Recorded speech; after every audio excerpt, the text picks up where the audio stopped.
This 5-minute sequence, we're going to start off with Jefferson curls for 60 seconds. So set yourself a timer. We're going to drop the head forwards, roll the shoulders forwards, and then curl down the body nice and smoothly, as low as we can. Try and keep the legs as straight as possible, so you should get a nice deep stretch down the back and through the hamstrings.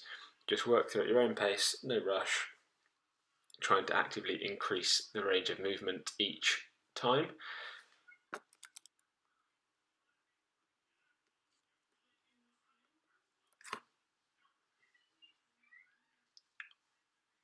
As we come into our last 10 seconds, just keep working through smoothly, and then on our last couple of reps now.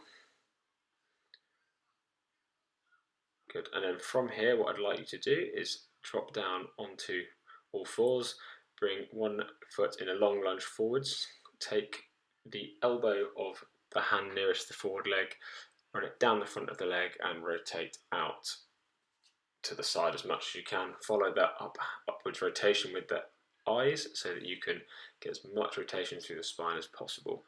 We're going to work through 30 seconds of this on each side. Again, at your own pace, trying to increase the range of movement as much as possible here. Really trying to get the elbow down to the floor. You might also feel a bit of a stretch down the back of the front leg as we stretch down to the bottom.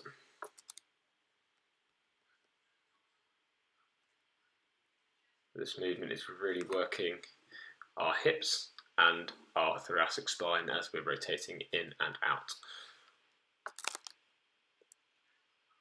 Okay, coming to the last rep now, and then we're going to return to a plank position.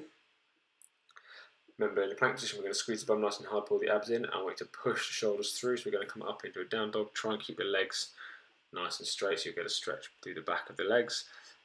From this pike position, we're then going to push back down through into a plank position, and then drop the hips into the floor, pulling the chest as tall as we can into our Cobra position. This is going to get a big stretch both through the abs and also a lot of extension through our lower back, which is really nice as we push back up through into our pike position.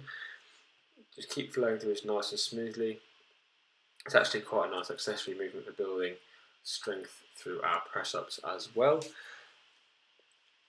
as increasing some range of movement through both our spine flexion and extension and through our hamstrings, and getting some work done overhead.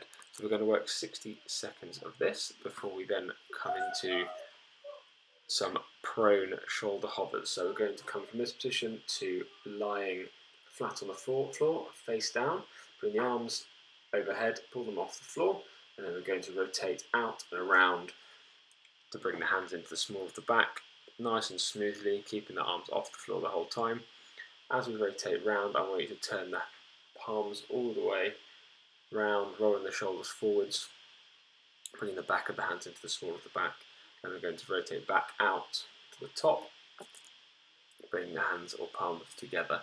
Now we're going to work through this in your own time for 60 seconds. If you find that it's too challenging for that length of time, just pause, take a few breaths, and then carry on. There's no rush with these.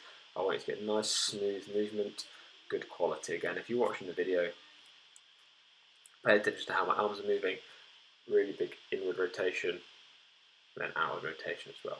Our final movement here is going to be a movement called the Shin box with a hip drive. So start with the feet shoulder width apart, hands behind your back. We're then going to drop both knees off to one side into a 90-degree position with each, and then push the hips through so that we're going to be sitting nice and tall in that position, giving you a stretch down the front of the leg. Just rotate from left to right, nice and smoothly again. You can assist yourself with your hands if you need to, otherwise just do as I'm doing in the video, just rotating through nice and smoothly again for 60 seconds. At the end of this will be 5 minutes of full body mobility. Hopefully you feel better and more mobile as a result. Something like this daily, either a full body version or a joint specific version depending on your specific areas of tightness, is going to be a great thing to do long term for overall joint health.